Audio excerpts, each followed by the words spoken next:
These are in listen-only mode.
apologies. There seems to have been a problem with the audio. Maybe we could just do a very quick test if one of the panelists could tell me whether it works now. Okay, it seems to work now. My apologies. Sometimes technology can be a little bit tricky. I can hear you now. Okay, thank you. Great. Same here. Okay, so I think we're good to go. So I will start over. My apologies again.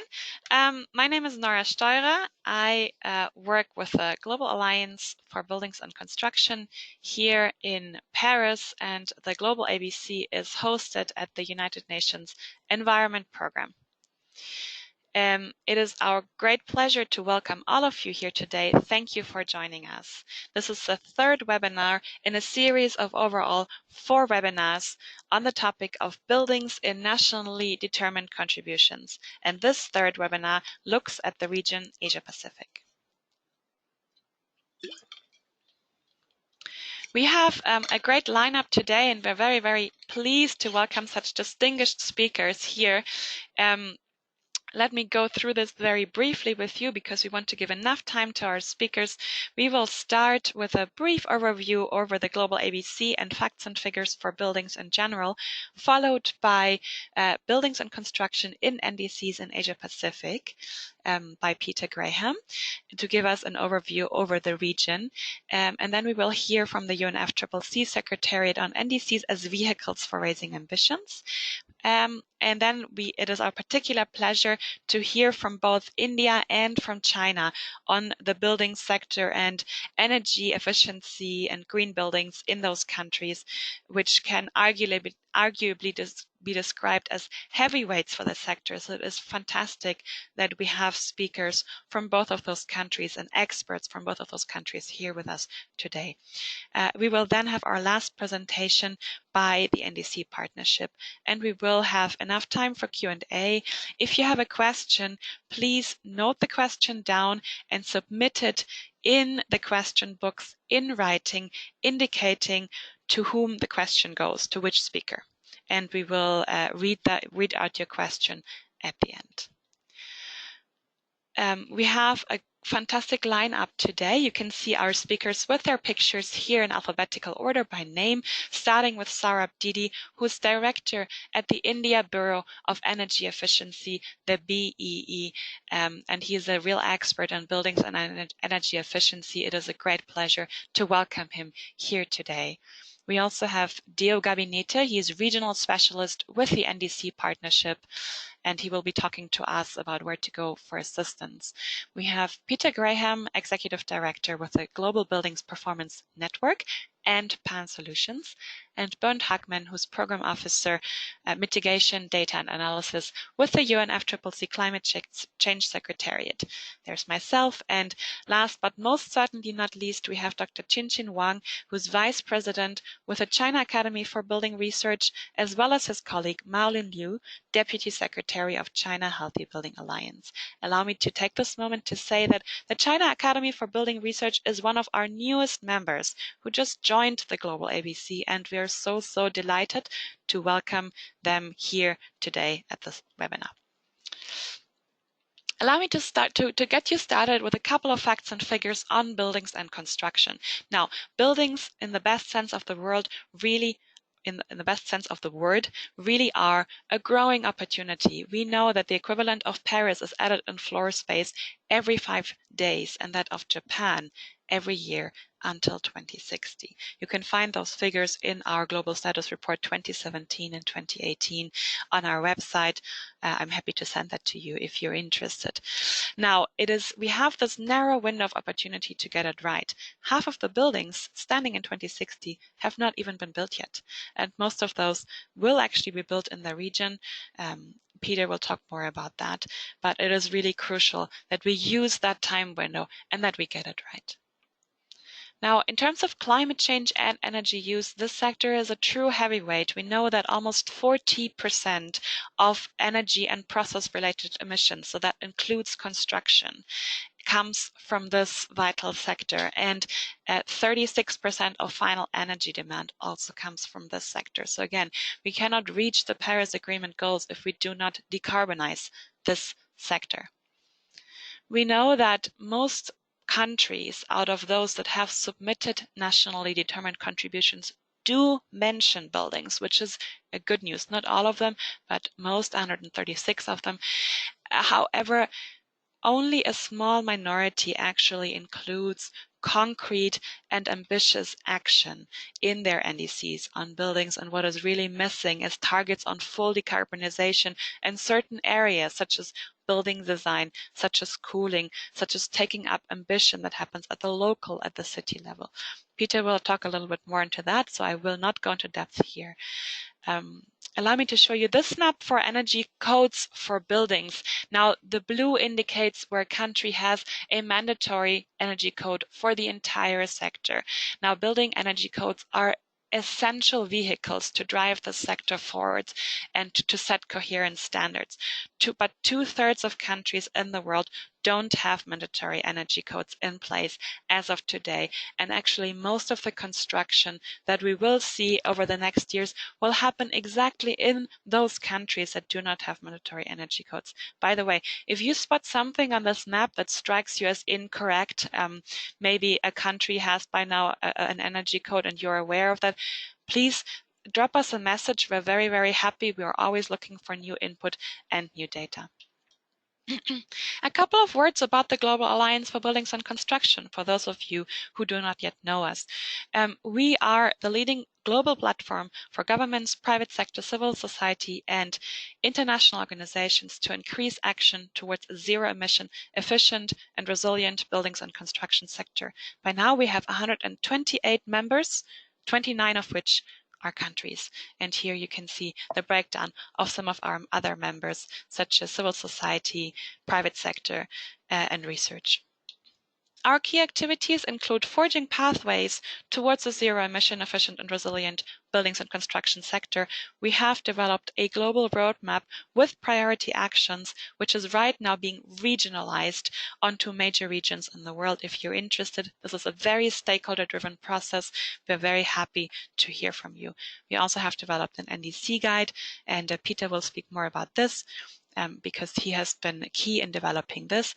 And we facilitate regional knowledge exchange through regional roundtables, mainly with and through policymakers, on exchanging best practices on what has worked in transforming the sector.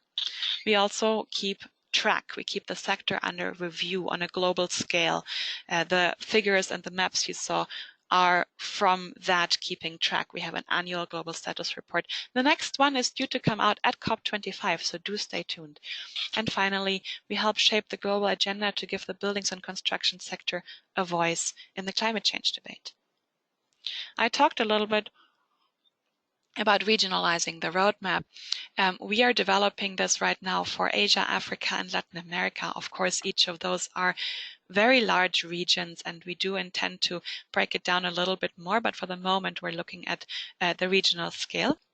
And we're looking at targets and priorities that are set through regional experts in urban planning, new buildings, retrofits, operations, systems, materials, resilience, and clean energy. These are tools to help raise regional but also national ambition levels for the buildings and construction sector. And this is a joint product with the International Energy Agency, the IEA, who is one of our members. And it is happening in collaboration with the World Green Building Council and the World Resources Institute. These are some more details, but I will not go into that. If you are not yet a member and you have joined us here, welcome. Please excuse me. Please do consider joining us. Do consider becoming a change maker with us to help shape the building and construction sector transformation, which is underway, but it's not underway fast enough, to help us forge pathways to gain access to a fantastic network of policymakers, of private sector, of engaged private sector, civil society, and research organizations. Thank you so much. And with this, I will hand over to our next speaker, Peter Graham, Executive Director of the Global Buildings Performance Network and PAN Solutions. Peter, over to you. Thank you very much, Nora, and thanks everybody for joining. It's a great pleasure to be here and great pleasure to share the presentations with such esteemed company today. I'd like to, if you take the next slide, Nora. Yeah, so today I'm going to give you just a global view of the region. So I want to look at the status of building sector actions, gaps in actions, and also potentials where we could go to achieve more. It's contextualized within the NDCs mainly, but I'm also wanting to talk a little bit about adaptation actions as well, because they are also a significant issue for many countries in Asia Pacific. Next slide, please, Nora. So in terms of status, the Asia Pacific region, including India, obviously, and also some OECD countries in the region, like Australia, taken collectively are experiencing the fastest growth in construction of new floor area and the greatest increases in energy demand from buildings. The first figure up there is the projected regional growth in building floor area in millions of meters squared from 2015 to 2050. It's sourced from Global Status Report. So again, just to refer you back to the Global Status Reports, they're very important. But clearly the major growth is in the Asia Pacific region, and we see consistent growth out to 2030 and then beyond 2030 to 2050. It's worth also pointing out here that China is the largest single market for new construction growth in that period as well. The second slide, second graph there is looking at increasing energy demand, and the growth in electricity demand in particular is rapid due to increased appliance and technology uses in dwellings and the growth of new construction and commercial buildings. But certainly there is an increased demand for space cooling, and this is driving increases in demand for electricity in different countries. And you can see on the graph that in particular for Indonesia and India, the share of electricity demand growth is very high, moving up in to 2020, 2030. So this is a major issue for the region, particularly looking at how we might decarbonize the building sector. What this is showing us is that we really need to also focus on an integrated approach with decarbonising electricity supply. And so that calls into question initiatives required around grid integration, demand side management, distributed supply, building integrated photovoltaics, etc. So in the rapidly growing economies like India and Indonesia, residential building energy use has increased by more than 50% since 1990, and the trend is accelerating. And the largest projected growth in energy demand from buildings in the next decades coming from new residential construction in warm climates in the Asia Pacific region. So growth in energy and related emissions is greatest in residential buildings, and this is also the least regulated building type with respect to energy performance in the region. So that represents a major lock-in risk, which could be as much as 2 gigatons of CO2 by 2050. So this is really going to put pressure on the sustainability of power supply as well. So the magnitude of the issues are quite staggering. Next slide, please, Nora.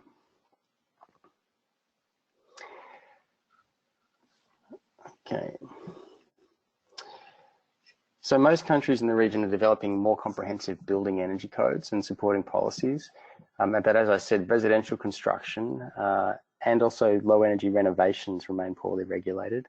Many countries have active green building councils and voluntary green building rating schemes, and these are really quite influential and shouldn't be underestimated as a partner in developing more ambitious policies. So they're really driving ambition, but they're not really influencing the mass market yet.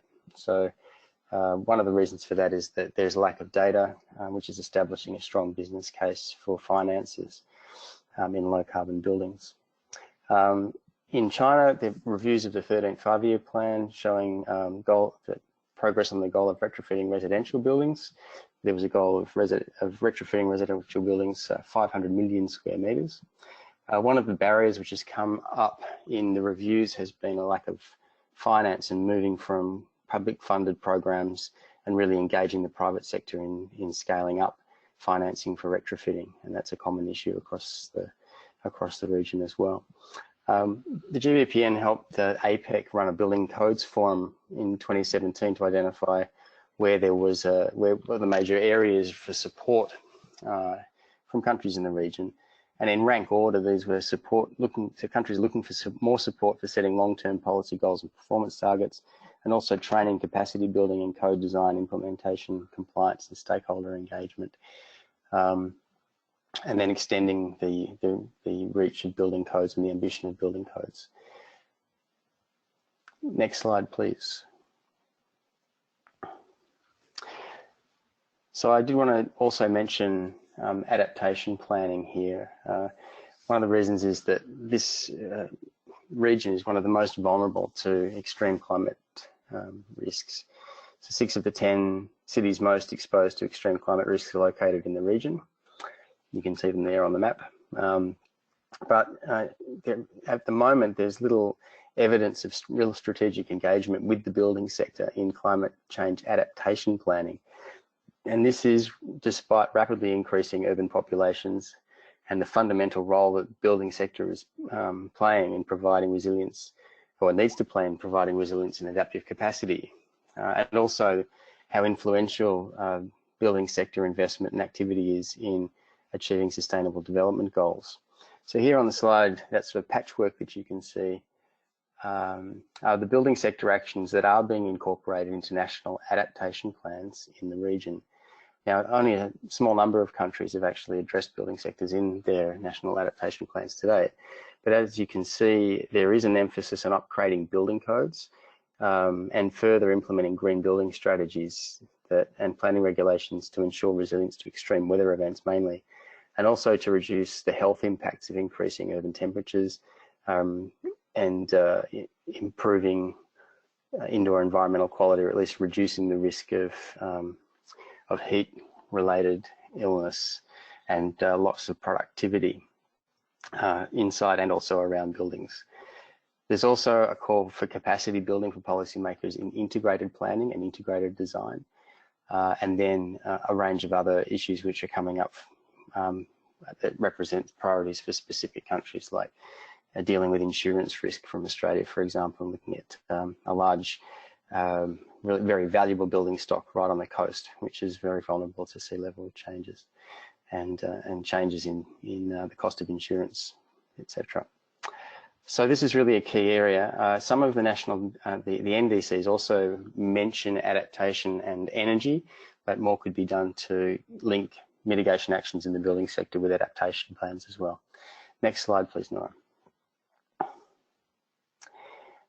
So moving to the NDC commitments themselves, the building sector climate actions are more prevalent at a sub-national level in the Asia Pacific region. So 16 countries in the region have mentioned the building sector in their NDCs, which is great. But this doesn't mean that the countries themselves aren't taking action at a sub-national level or with other strategic approaches to reducing building-related greenhouse gas emissions. So just as a couple of examples, the Philippines and Indonesia don't call out the building sector in their NDCs, but have been developing NAMAs for buildings. Singapore has been establishing and for a while now, running comprehensive green building strategies, which are regularly reviewed and updated. So there's quite a lot of activity going on at the sub-national level as well. You can see here on the slide that around about 42% of actions are coming from the private sector. This is from, say, from the NASCO database. And in that area of finance and private sector, there's an emphasis on investing more in green buildings and sort of the leading edge of building performance, and also climate bonds investments. You can see also cities are taking the lead in registering climate actions, and these actions relate a lot to relationship between government and community in developing kind of partnerships for improving the operation of existing building stock or the renovation of existing building stock. And then you can see also from the investment community, again, emphasis on issuances of climate bonds. And then the smaller percentages relate to the national level, looking at building codes and climate policies, and also policies for helping to integrate renewable energy into the to the electricity grid. Next slide, please, Nora. Okay, so this is my last slide. So one conclusion that we could draw from this kind of status in the region is that more really needs to be done to fully engage with the building sector to help achieve and extend the climate commitments set out in the NDCs of countries in the region, and also to assist the non-state actors' commitments, or achieving the non-state actors' commitments under the Paris Agreement. More support needs to be provided for further increasing the scope and ambition of actions to be in line with achieving the Paris goal of keeping global warming well below 2 degrees C. So to this end, we've developed this guide to incorporating building actions in NDCs. And you can see here the link at GlobalABC to download the guide. So the guide provides a simple process for incorporating or updating ambitious and effective building sector actions in NDCs, and also provides guidelines on how to overcome common barriers to further increasing the scope and ambition of building sector actions, such as how to design fundable and transformational building sector actions, how to implement them, and then how to report and continually improve them. So I encourage you to have a look at that guide, and also refer also to the global status reports, which have got a lot of data on where different countries are making progress and where there are barriers that we need to overcome in order to move the sector towards decarbonisation. And with that, I'll hand it back to Nora. Thank you so much, Peter, for this comprehensive overview, and how interesting to see also how engaged some of the, as we call them, non-state actors are, the cities and the private sector. You see almost 40% or a little more than 40% even of commitments and actions taken there. That is encouraging in a way. Also your call for further support is well noted, and I think that is a great transition to the NDC partnership. We'll hear from them at the end, but still I think there's some great links there. And thank you so much for this overview over where NDCs stand, also when it comes to adaptation, which indeed is an area to be looked at more closely, probably especially in the Asia Pacific region. Without further ado, I would like to go on to Bernd Hagman, who will give us a perspective from the UNFCCC, from the UN Climate Change Secretariat, on NDCs as vehicle for raising ambition in the building sector and beyond. Bernd, over to you. Thank you very much, Nora, and thanks for having me today here, because I think it's an amazing opportunity to open this black box of climate negotiations and the Paris Agreement, and kind of bring it down to both the private sector and to the areas where the real work is being done. Next slide, please. And the other one. Okay. I thought before talking about the building sector in the Paris Agreement or in NDCs, which Peter has already touched upon, I just wanted to give a very short overview of what the Paris Agreement is and what that means.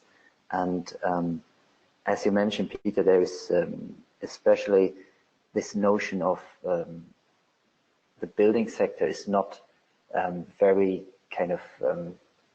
much highlighted in NDCs.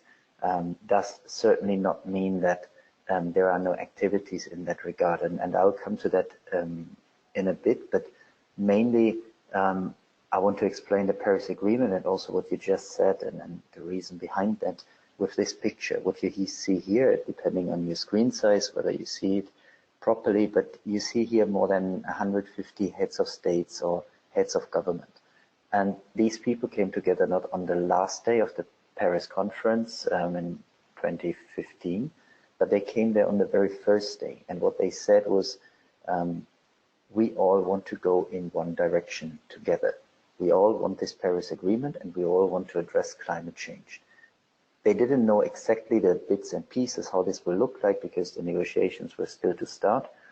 But generally, all countries in this world agreed to go down this path of decarbonization and addressing climate change with the Paris Agreement. And one key part of the Paris Agreement, as the topic of this webinar, are the NDCs. So that is the contribution that every government wants to contribute to the global effort to address climate change. Next slide, please. And NDCs, and here it becomes very tricky, they are nationally determined. So that means every country puts together its own objectives, its own targets, its own actions, how it will contribute to the global effort to address climate change. And here we see a huge variety of different ways to write an NDC. And that is also why the building sector might not be singled out in many of these directly, because some countries, or actually many countries, just put forward a kind of scenario, a kind of target on emissions. And that is an overall target for its entire economy very often, and which by default also includes the building sector, but doesn't kind of highlight it directly. So many countries, like also, for example, in China, but also the European Union, they set a target, for example, on renewable energies, but they also set an emission target that covers all of these sectors. So therefore, not singling out the building sector really does not mean that it is not addressed. Rather on the contrary, because with the picture in mind that you saw on the previous slide, you see that actually with the Paris Agreement, the world is determined to reduce emissions, and that across the board. So that, and now what we heard in the early presentations from Nora and Peter, that there is a huge contribution of the building sector to global emissions. That also implies that there is a huge contribution of the building sector in bringing down these emissions. Next slide, please. So how does the Paris Agreement work? And this is now extremely interesting also for everyone to see who's working in the field of of climate action, mitigation, and adaptation. So the Paris Agreement is a framework agreement under the United Nations that is basically addressing the topic of climate change in the long term. It acknowledged that we can only reach our goals through time. Urgent action is needed for that, but it is not a one-off. It's not we come together once, we put something on the table, and then it's all done. So what it does is that it established a kind of process that will become more and more stringent over time and more ambitious. What are now the first NDCs that are on the table is not bringing us to where we need to be, but from now on, every 5 years, governments will come forward with more ambitious NDCs. So that means that if they have already a target, an economy-wide target, this will be strengthened over time until we reach the final destination of where we need to be, which is addressing climate change and also keeping the temperatures to 2 degrees or 1.5 degrees above pre-industrial levels. So that means for every sector that is involved that you have to start thinking in a long-term and on a long-term planning scale, and also with a view to gradually reduce emissions. And then we had these very, very impressive slides about the capacity of Paris and the capacity of Japan being added to global buildings, and also the danger of lock-in effects. We need to reduce these emissions over time, and buildings can play a very, very critical role in that. And how we get there is then addressed also with the second part of the agreement. One is you put forward your pledge, your NDC, and the second part is that the global community is looking at these, and also how governments are tracking the progress towards achieving the NDCs, how are they implementing climate action, and every 5 years again, all governments will take stock of where we are and then say, okay, we need to have another round of NDCs and they need to be better and more ambitious. So you start this kind of process of pledging and reviewing, which over time becomes more ambitious and eventually reaches the objectives of the Paris Agreement. Next slide, please. We can skip that one because that is more or less what I just said. Okay, and the building sector in the NDCs, as Peter already mentioned, it is not very clearly defined there, which, as I also said, doesn't mean that it's not covered. But what we saw is that several governments have identified the building sector really as a key element of their mitigation strategies in the NDC. And they are also, and you mentioned it, Peter, they are also including specific actions. Again, here, this is not a complete list, and there are some highlights, but in general, mitigation it becomes clear from the carbon footprint of the sector is already a key element of many of the NDCs that have been put forward. The actions in the building sector includes, and I think you know it much better than I do, but energy efficiency measures, energy efficiency standards, energy conservation methods, green buildings or green communities, green city concepts, sustainable construction methods, and of course, and you mentioned it also, the introduction of building codes. And what is also very interesting, and you discussed it in length, Peter, is in addition that some governments also now start already including the building sector in the context of their adaptation action. And that becomes more and more clear the more we also understand about the impact of climate change and the impact especially on extreme weather events for which then the building sector needs to provide a remedy in order for the buildings to be resilient, climate resilient, for this new world to come. Next slide, please. So where are we now in this process? It's actually that the Paris Agreement will enter into force next year in 2020. And by then, the governments have the opportunity to revise their current NDCs, to update it, or to prepare a new one, so that by 2020, we have a new or revised set of NDCs on the table, which will be the starting point for the next 5 to 10 years under the Paris Agreement. So that means right now there is still a process in many countries ongoing as to how can we update, how can we revise our NDCs, how can we create maybe more realistic targets, more ambitious targets. And that is, these processes will now come in every 5 years. And that is a huge opportunity also for governments and for non-state actors, also especially the private sector, but also academia, NGOs, to work together and to see how can we translate our actions best into targets, how can we translate our visions into government objectives that will be communicated in NDCs. Next slide, Nora. Oh, that's it already. Okay, that's not me anymore. Then with that, I would finish. I would maybe leave it like that. That what you and summarize what you also mentioned, Peter. That the building sector is a key element both for mitigation and adaptation in climate action and NDCs.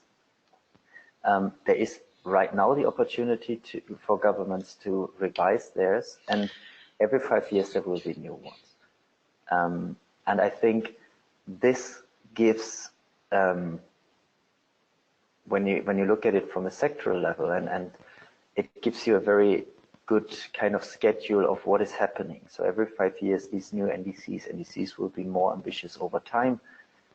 So that means also your contribution has to be kind of developed and planned in that regard. And with that, I will hand over to the next speaker. Thank you very much. Thank you so much, Bernd Hackmann, for this comprehensive overview over the NDC process and of also reminding us of the landmark COP21, where the heads of state came together with this commitment. I think it's a great reminder because COP25 is around the corner.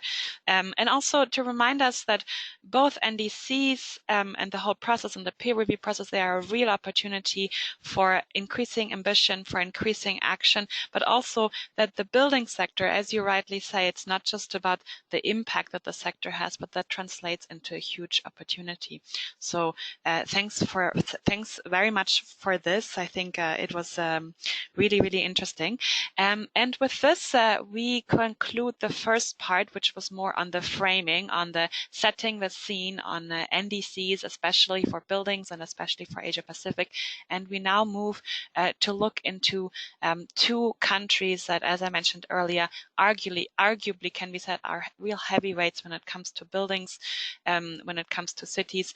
And we are really, really delighted to welcome Saurabh Didi, who is director at the India Bureau of Energy Efficiency here, and who will talk to us about increasing ambition, especially for residential buildings when it comes to energy efficiency. Saurabh Didi, over to you. Thank you, Nora. First of all, I would like to thank previous speakers because they have really articulated well about how buildings are important from the NDC's perspective, and it's no way different in India as well. If we look at NDC targets in India, 50% of that target is going to be achieved by the energy efficiency in overall aspect. But if we look at buildings and appliances, from that 50%, 50% is from buildings and appliances, which is a huge, huge contribution from the buildings and the appliances, because all those appliances are also going to be used in the commercial or the residential buildings. So in India, we have focused significantly now on buildings, and we have very stringent targets in our country to make it very efficient buildings. And what we are planning that by 2030, we are looking forward for the policies which will have all new buildings like net zero, either for the commercial or the residential building. So that's the kind of way forward what we are looking at. Next slide, please.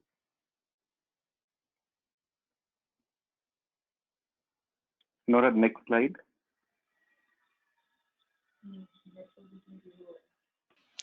So I am now on the India's electricity scenario Nora? slide. Can you see that? This one? No. Next one. This one? I'm not able to see. Yes. So Okay. if we look at India's electricity scenario, the commercial and residential buildings together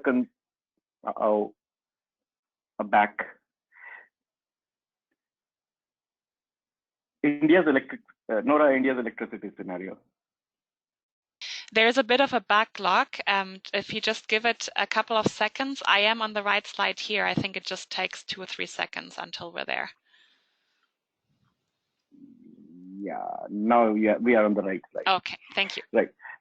If we look at the left graph, we can see commercial and residential. Commercial building consume around 9%, which is 9 to 10% on average, and residential building, which it shows 24%. So it's on an average, it is 24 to 27% is the consumption by the residential building. So if we look at total electricity scenario in the buildings, this is somewhere between 33 to 37% in the country. But this is only electricity share, and we have other fuels like LPG and CNG, natural gas also for the cooking purposes. So that's a separate consumption in the buildings as well. So this is much more than this, what we consume in the country. Now, if we convert this electricity consumption pattern, then we can see that lighting and air conditioning are the two major things which are going to come up in future. Lighting, although we are saying that we are actually pioneers of LED lamps now. Second, but when we talk about HVAC, we are penetration in our country is not that huge, and it is roughly 8 to 9% is the penetration level. But the way it is increasing every year, we are seeing a new peak because of air conditioning in our country. And as climate change is happening, this air conditioning will take a significant role in these buildings. So that's why we are planning that how our buildings are designed in such a way that requirement of air conditioning or even fans can be reduced. So that way we are looking into our building. Just to give a number, by 2030, what we estimated only because of room air conditioners, connected load of air conditioners will be of 140 gigawatts in our country. So that's the kind of load you can imagine what is going to happen. And right now, if we look at the generation capacities, it is roughly 330 gigawatts. So out of that, 50% will be only because of air conditioners by 2030, and that too only room air conditioners I'm talking about. So efficiency and the requirement in the building sector is very important for us. Next, please.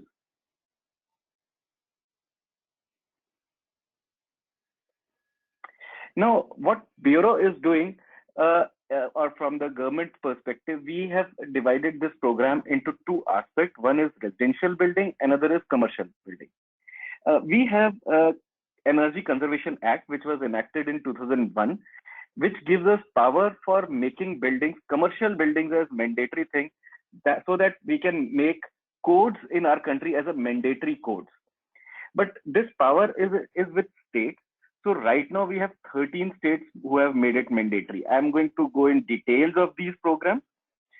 Then for the residential buildings, we have launched EcoNivas, that is building energy efficiency building code for residential buildings and labeling program as well. I'm going to go in details of these three things, but which I'm not going in detail. I'll just give a brief on those. One is we have a very big program called Perform, Achieve and Trade, which was for industries, and we saved almost 9 million tons of oil equivalent last year by that program. Now what we did, we have included hotels in that sector so that they can reduce their specific energy consumption of hotels in the country. And now what we are planning, that we are going to include airports and data centers. We are planning to include in the PAT scheme so that we can reduce specific energy consumption of the airports, EPIs, or for the data centers as well. Then we are also have one of the major issue, and I'm sure that issue is for every country, is that from where this material will be available. And what we are doing, we are making a materials directory, and that directory will be an online directory which will be available for all the developers, all the architects, so that they can use that materials directory, and even they can analyze their building, that what will be the impact. Say if I'm using insulation or any other practices, what will be the impact of that practice on my building. So that way they can design energy efficient building with least cost. So this we are going to launch by next year. Then also we are working on net zero energy building. We have identified 100 projects in the country, and we are giving technical assistance to those 100 projects from various domains, from the institutions to the railway station to commercial building, shopping complexes. We have identified, and we are going to support them for designing of these existing buildings to make them net zero.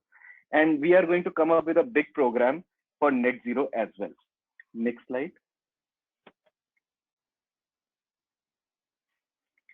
Now, when we talk about residential buildings, right now what we have estimated that 3 billion meter squares of residential building will be added by 2030. So that's a huge number. And as stated by Nora as well in her presentation, that by 2060, majority of buildings are yet to come. It's true for India as well, that whatever we have built, more than that is going to be built in the country.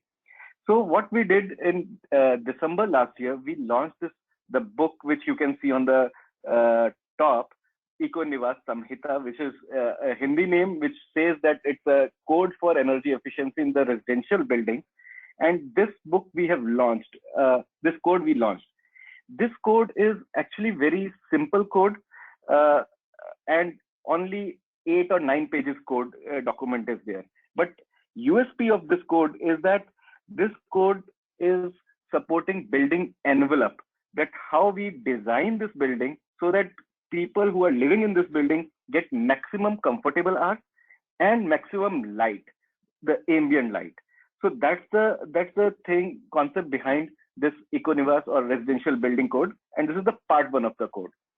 Part 2 we are going to launch by end of this year, which will also include the other aspects, for example, corridor lighting, pumping systems, and all those things will be included in the part 2. Now, if we implement this code, then 20% of reduction is possible from the existing building, which is the generic building. But what we observed, and this generic building, we are saying that we term it as RETV, residential emittance value. This RETV is 19, what we have considered as the baseline value. But what we observed in our country, there are buildings which are being constructed now as well with 23 to 25 RETV, and lower the RETV is the better value. So and this code suggests that we should make buildings at least or at max with 15 RETV value. So this code is supporting thermal comfort and daylight and natural ventilation, and so that we can make energy efficient homes. Another program which we have started is the star labeling of homes. It is similar to Europe, where you are also giving a passport kind of a thing, or a star rating of homes, where we will give ratings to home, and they will also get a passport, which will be an online passport, and which in future what we are trying that it has to be linked with the all sales, all rents, in all those things they have to use this passport. So that's the future planning. But although this is a state subject, so every state has to adopt this. Next slide. Now, when we talk about commercial buildings, and this is my last slide, when we talk about commercial buildings, we started this program in 2007, and in 2017 we came up with a new code, which is Energy Conservation Building Code 2017 version. And if you look at commercial buildings, it is also no way different from the residential building. 1 billion meter square is to be added by 2030 for even commercial buildings as well. So that's a huge potential available in the country for residential building. Now, major feature of this code is that this is technology neutral, and renewable energy is also integrated in the code, so that we are saying that this much of minimum requirement renewable energy has to be there in the building. Another thing is that this is a progressive code. If you look at the triangle on the right side, it says ECBC, ECBC Plus, and Super ECBC. So ECBC is the minimum thing which states have to make it mandatory. So right now 13 states have adopted this, and they are saying that any new building which will be constructed in those states in the country will have ECBC. So that is the minimum benchmarking. And this ECBC is 20 to 25% more efficient from the conventional building. Now, then there is 2 further levels, which is ECBC Plus and Super ECBC. And what we say that this is a progressive code towards net zero. And if you are making Super ECBC building, that means it is very efficient, and then you need very less amount of renewable energy, be it solar PV or wind. So what we are saying that first we have to integrate for the energy efficiency, and then we should go for the renewable, so that investments are at minimum, or even if they generate more, that can be sent to the grid. So that way we can actually not only conserving, but also we are supporting others by providing that kind of electricity which is generated by the grid. So that way what we are trying that we are going to reduce energy consumption in the buildings. This data is not only with respect to what is calculated, but if you look at the graph at the bottom on the right corner, you can see that any of these buildings are much efficient than typical buildings. And if you look at Super ECBC for any climate, cold, composite, hot and dry, these are the all climates we have in India. And you can see Super ECBC building 45 to 47% more efficient than the conventional buildings. major question what we get from the developers or the builders is that how much additional cost I need to invest for these buildings. And what we observed that even now the material which is available in our country, marginally 0 to 4% is the increase in the investment required for construction of such buildings. But what we observed at the same time, we have such cases as well. For example, ITC Kohinoor is one of the prominent hotel in Hyderabad, which actually invested 0 rupee extra or $0 extra for the investment because he saved from chillers. They were having 3000 TR chiller, which was thought of, but it reduced to 1500 TR chiller because of energy efficiency, and the investment which was lowered because of reduction in the capacity of chiller was invested in the other aspects, for example, vertical fins or the fenestration and all, insulation, and they use that amount. So actually they have not invested a single penny extra for such buildings. So we are working well in the building sector, but still we have to do a lot because out of 35 states, only 13 states have made mandatory, and we are trying that by June next year, all states make ECBC mandatory in the states. That's all for now. Thank you. Thank you so much, Saurabh Didi from the Bureau of Energy Efficiency in India for this comprehensive presentation and for articulating so well the importance that buildings have in this diverse country, also climatically diverse, as you pointed out. 1 billion square meters by 2030, and it's just the magnitude, imagining the magnitude that actually what has been built already in India, which is quite a lot already, more than that will still be added. And also really interesting to hear the contributions to NDCs, 50% from energy efficiency, and from that 50% through buildings and appliances, and to identify cooling as an upcoming challenge. Indeed, we see that in the region, also in India and beyond, and how you made the link also to building design, which is something that we here at the GlobalABC also really see and emphasize. And I also thought very interesting the online directory on materials. This is also something really that we know a lot of our members, a lot of countries in the world are looking into how to address the material question, which is also so crucial. So thanks so much for this insightful overview. And with that, we will go on to our next country case, to China, to the China Academy of Building Research, and hear from them how how energy efficiency in buildings is taken to scale there. China, of course, also facing a lot of new construction, so also their urgent action is essential. And without further ado, I would like to warmly welcome Dr. Qinqin Wang, the Vice President from the China Academy of Building Research, and Maolin Liu, the Deputy Secretary of China Healthy Buildings Alliance, also of the China Academy for Buildings Research. Over to you. Hello, Nora. Hello, everybody. Yes, hello. I can hear you fine. Welcome. The name of my presentation is Taking Energy Efficiency Buildings to Scale, Green Buildings and Green Retrofitting in China. Next slide, yeah.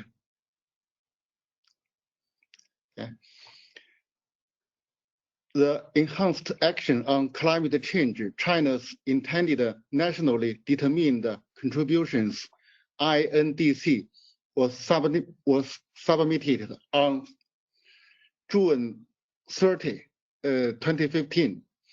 According to that, by 2030, China will achieve its peak carbon dioxide emissions, lower carbon dioxide emissions per unit of GDP by 60 or 65% from the 2005 level.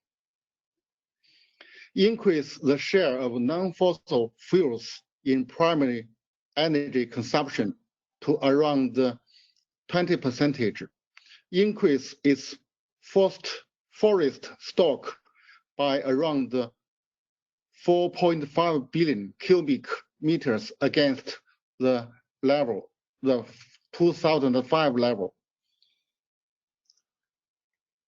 One of the 15 main policies and measures of the INDC, controlling permissions from building and the transport sections, in that integrating low carbon development in the entire process, improving energy efficiency, promoting reutilization of waste, building low carbon communities, etc.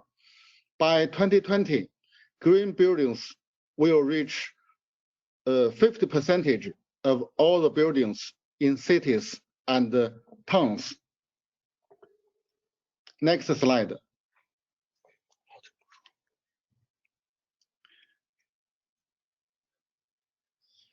Green building scale in China. By the end of last year, totally there are 3.28 billion square meters green buildings. Almost all of them are new construction in China. In the more than 3 billion square meters include the certified green buildings and the buildings with drawings passed through green building design examination, which is carried out by local government. Last year, 2018, new green building floor area increases more than 1 billion square meters, which accounts for 56% of the new buildings constructed in cities and towns last year. Next slide.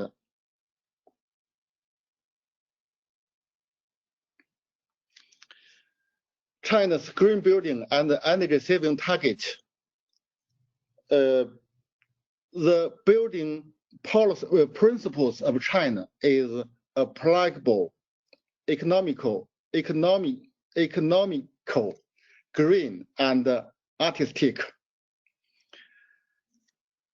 According to the 13th five-year plan for construction industry from 2016 to 2020,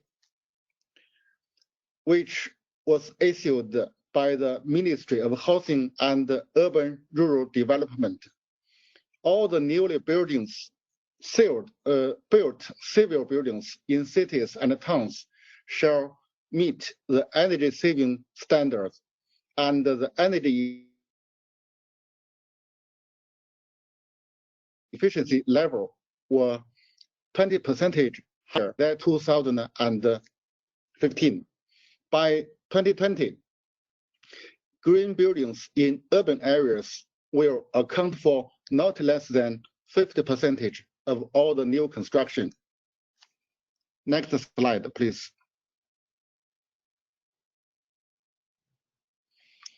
In China, we have two important green building standards. The first one is Green Building Assessment Standard for New Buildings. The name is Assessment Standard for Green Building, which is mainly for new buildings. The first edition was issued 2006. The second edition was issued 2014.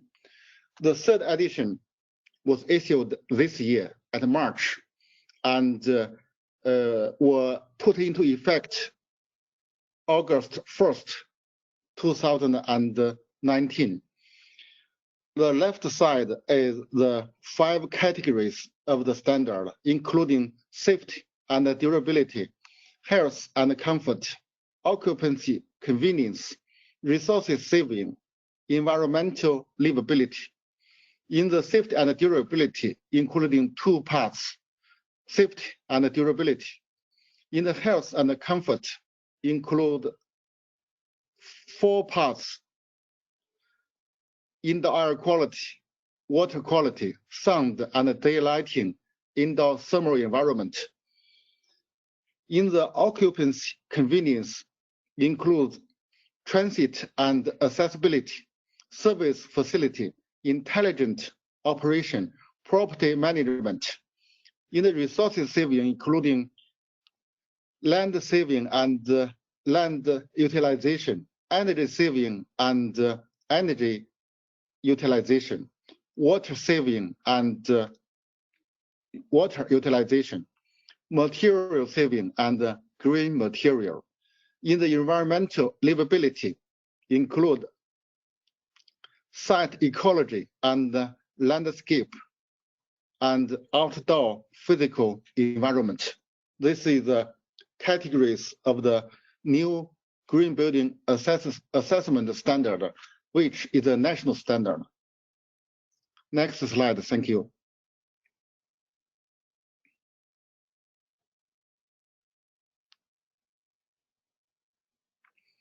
The second important standard is Green Retrofit Assessment Standard, which was issued 2015. In this standard,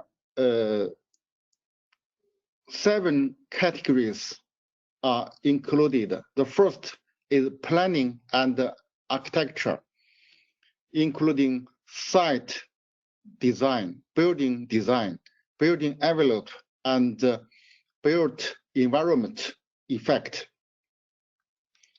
The second category is structure and material, which includes structure design, material selection, and renovation effect.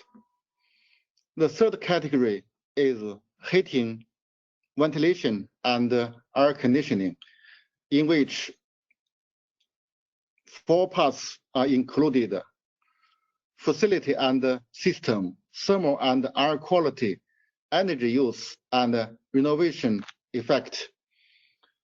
The fourth category is water supply and drainage, in which water saving system, water saving devices, non-traditional water use, renovation effect are included.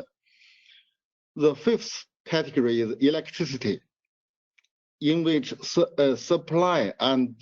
electricity supply and distribution system, lighting system, intelligent system, renovation effect are included. The sixth category is construction management, in which environmental protection, resources saving, process management are included. The last one is operation and management, in which management rule, maintenance, follow-up, assessment are included. The next slide, please.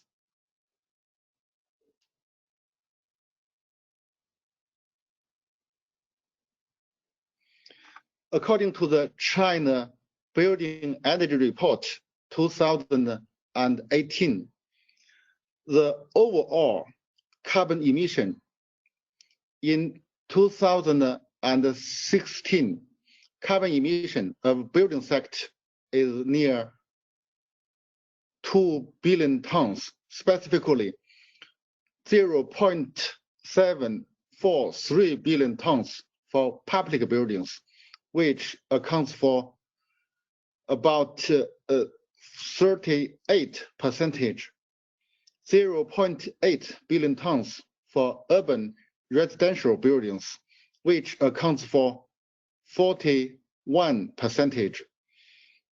0.4 billion tons for rural residential buildings, which accounts for about 21%.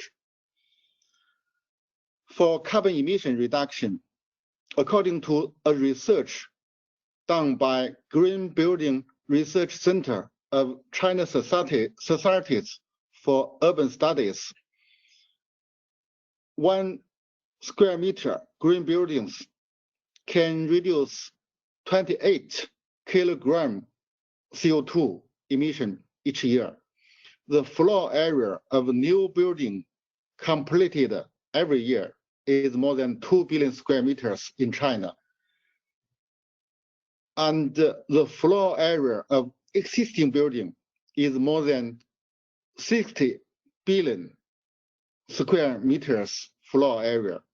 If 10% of the existing building are green building, about 168 billion kilogram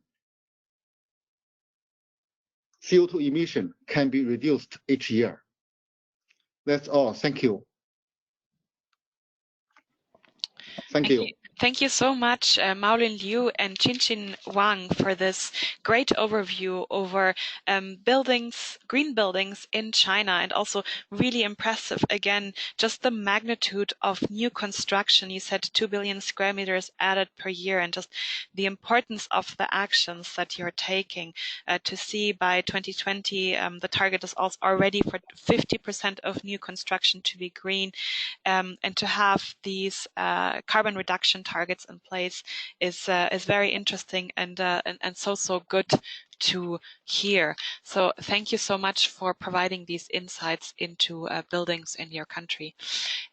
With that, I would like to conclude this segment on the case studies on India and China. Again, it was fantastic to hear from two experts and also practitioners on what is being done in those countries to decarbonize buildings, to increase the energy efficiency, or to address this challenge and the opportunity of the scale of new construction. And I would like to come to our last presentation before we move to the Q&A, which is by Deo Gabinete from the NDC Partnership. He is a regional specialist with the NDC Partnership, and he will talk about where to go for assistance and how the NDC Partnership can provide such assistance. Deo, over to you. Right. Good afternoon, everyone. First, a big thank you to Nora and the Global Alliance for Buildings and Construction, and also the UN Environment for inviting us to take part in this series of webinar on transforming building sectors through ambitious NDCs. So I think I will be presenting for Asia Pacific, and the other webinar, my colleagues presented there as well. So it's a great pleasure to be here and to be joined by excellent resource persons, as you have heard earlier. So for my presentation today, I will be giving you a brief overview of what the NDC Partnership is, what our service offerings are, and what we can potentially facilitate in terms of supporting initiatives on green building and building energy efficiency, as well as management. Next, please. So the NDC Partnership is, as our name implies, is a global coalition of more than 100 countries, 50 or so institutions collaborating together to drive transformational climate actions while enhancing sustainable development. We support developing member countries in enhancing their ambitions and in accelerating their implementation for adaptation and mitigation commitments as enshrined in their nationally determined contributions. We also help our members, particularly our institutional members, in increasing the visibility and access to their NDC support programs, as well as in designing more responsive support programs to make sure that this reflects the priorities and the needs of the countries that they are working on. Our longer-term vision is to create a more coherent, more aligned climate and development agenda, which of course will allow for stronger political buy-in and momentum that could foster what we all aspire for, this what we call transformational change. Next, please. We support countries on this end by leveraging our talents and resources, both within the support unit where I belong, which acts as the secretariat of the partnership, and also from our members, which consists of around 50 international organizations, which ranges from regional development banks such as Asian Development Bank, UN agencies, including, of course, UN Environment, think tanks, NGOs, private sector networks, multilateral and bilateral donors, which includes our developed member countries. Through this, we are able to support countries through technical assistance and capacity building, knowledge and information sharing, and by facilitating access to finance. And we are able to do this in the partnership through our three main work streams, namely country engagement, knowledge, learning, and finance. Next, please. Our approach on country engagement looks at the gaps and needs of the countries, our member countries, in terms of what they have prioritized for NDC implementation. This is largely a country-driven, government-led, whole-of-society process where we, the partnership, coordinate readily available as well as programmable support from our member institutions and developed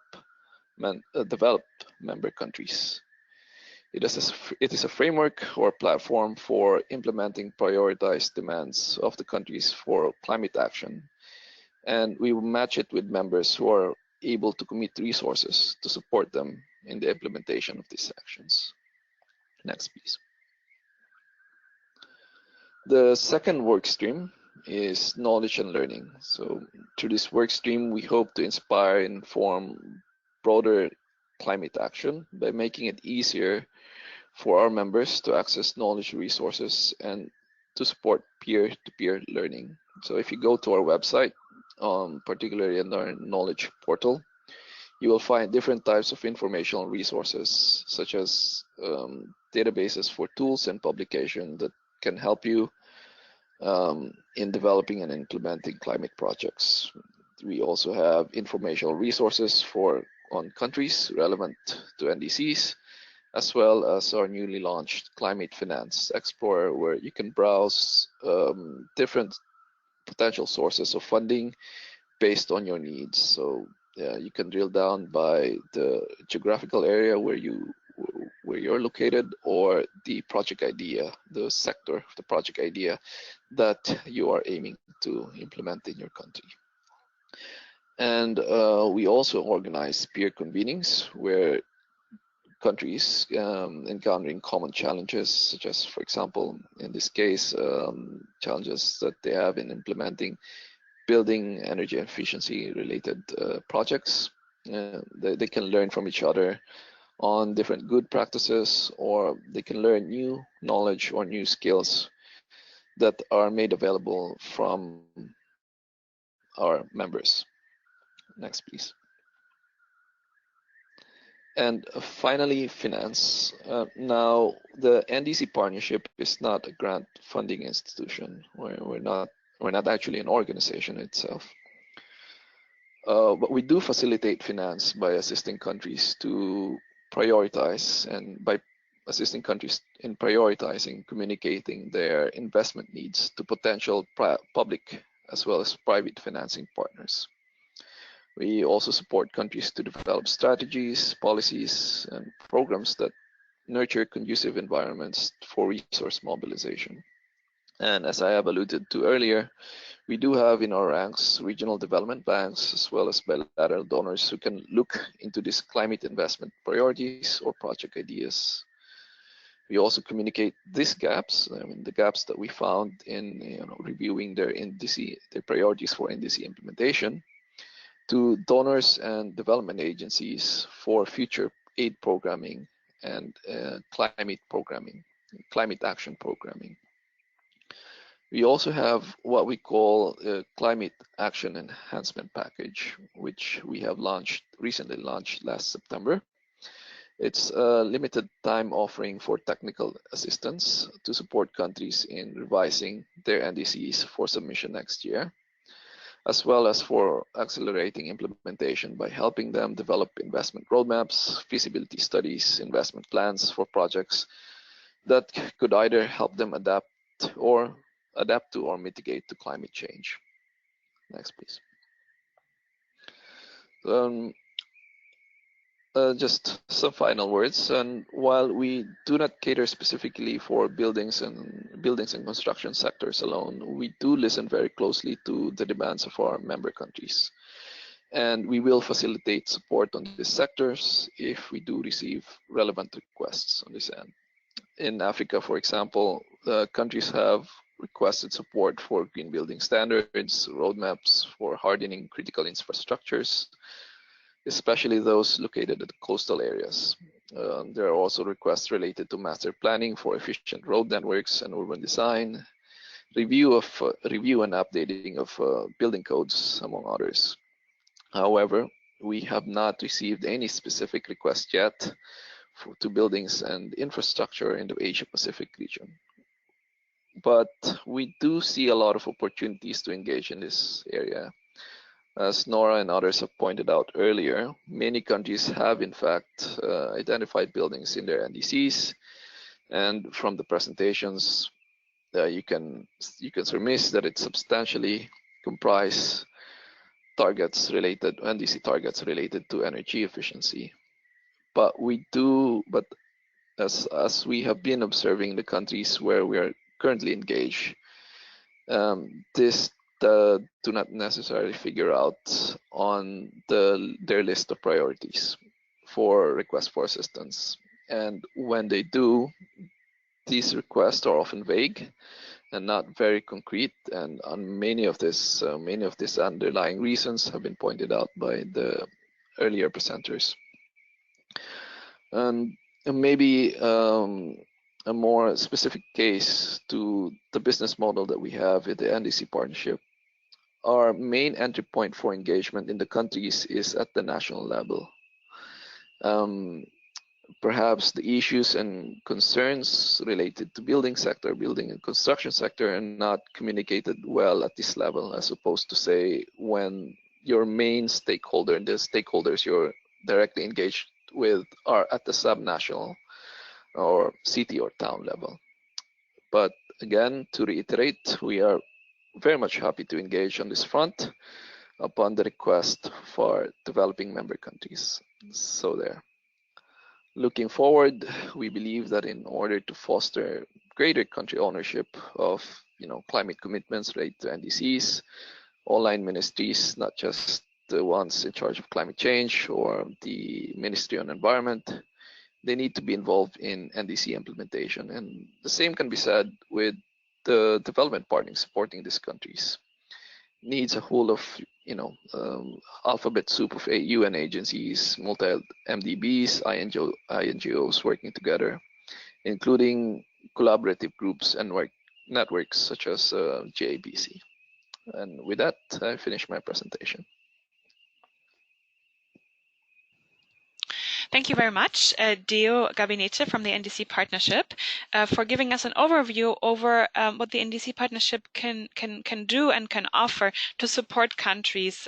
You mentioned knowledge exchange, you mentioned capacity building, and also finance channeling, finance and technical assistance that might be available. And I believe the second round for CAP that you mentioned, the climate assistance enhancement package, if I heard you well, is going to open in December, so asking everyone to stay tuned for that. And sorry, Nora. Yes. It was launched this September, and actually the deadline is tomorrow already. So yeah, my bad. I didn't really highlight at this point. Thank you. I understood there was going to be a second round in December, but might be wrong. But thanks so much also for pointing out the potential challenges for buildings when requests come in. With that, we're concluding our presentations and we're now coming to the Q&A. So if you have a question, please submit it in the question box here in writing, and please indicate to us for which speaker the question is.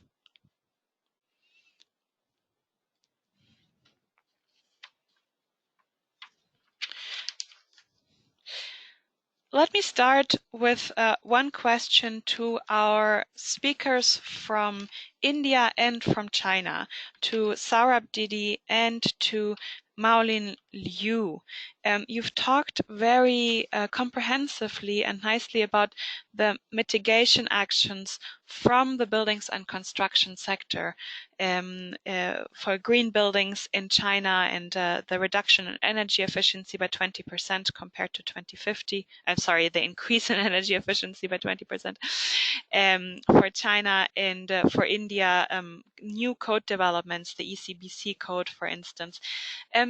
We heard from Peter that adaptation is a field that is often not covered so much in countries in Asia Pacific. So my question to both of you, the question here that I would like to transmit to you is, what about adaptation actions in buildings in India and China? How are those taken into account? Over to you. Can I react first? Yes, please. Thank you. As such, adaptation directly, I'll not say is what we are looking into, because these things are primarily how buildings can be improvised is the major idea behind these, because we cannot change. We are not trying to change behavior, but still we are working in various measures. For example, one of the program which we have initiated and which is similar to Japan is that how air conditioners to be used at what temperatures. For example, what we are saying that air conditioners to be used at 24 degree or more in India, although Japan says 27. So that kind of things we are working on, so that people are aware and reduce their energy consumption. And there is a significant potential right now. I don't have numbers with me, but there is a significant potential just only with change of 1 degree centigrade. So we are calling it as a 1 degree campaign, that raise it by 1 degree. Even by, if you are using your air conditioner at 22 degree, if you increase to 23 degree, you can save 6% of electricity. That way we are actually working on. So these kind of campaigns also we are doing. Thanks very much, Saurabh Didi. That is great to know. Maolin Liu and Dr. Wang, any words from your side on adaptation measures in buildings in China? I'm Qingqing Wang. Welcome. Thank you for joining us. In China, energy efficiency design for buildings are mandatory from the central government and the local government. That's mandatory. And for green buildings, in many provinces, they have local laws. Green buildings are mandatory. So all the new buildings and all the new buildings shall abide by the energy design buildings and the green building standard. Thank you, Dr. Wan, for your answer. And allow me to address to you another question which we have from one of our participants. Going back to Saurabh Didi from India, do you have documents available that provide details on the reductions that you've mentioned? And do you have any cost studies that show any costs involved in the reductions you mentioned? Yes, we do have. So although these numbers are already presented in my presentation, and number of presentations are also available on our website, which says that how much is the reduction potential. Regarding cost, we are in the process of compiling documents. We have more than 100 case studies, which we are compiling, and we can send you those case studies as well, where we are saying that actual cost is reduced and how much is the money was invested in those. So we do have that. That's fantastic to know. Thank you so much. And we'll be happy to transmit the reports to our participants. And a question again to Dr. Wang, Dr. Qinxing Wang. Are energy performance metrics included in green building codes? And if so, what level of efficiency is being pursued? Yes, in the green building standard, energy efficiency is included and mandatory, compulsory. Is that right? Yes, so thank you so much. Maybe if you also have any reports or studies that you can share with us, I think our listeners would be really, really interested, and then we would transmit those. Yes, no problem. We have many related materials. Thank you so much. Green That's building, great. Energy efficiency and green buildings. The new national green building standard, we have an English version, will be published. Oh, that is so interesting. We would be very, very pleased to receive that, and we'll transmit it. Final question, because we're running a little bit over time. Again, to you, Dr. Wang. China has set strong requirements for retrofitting, particularly in cool climate zones. How has this been financed?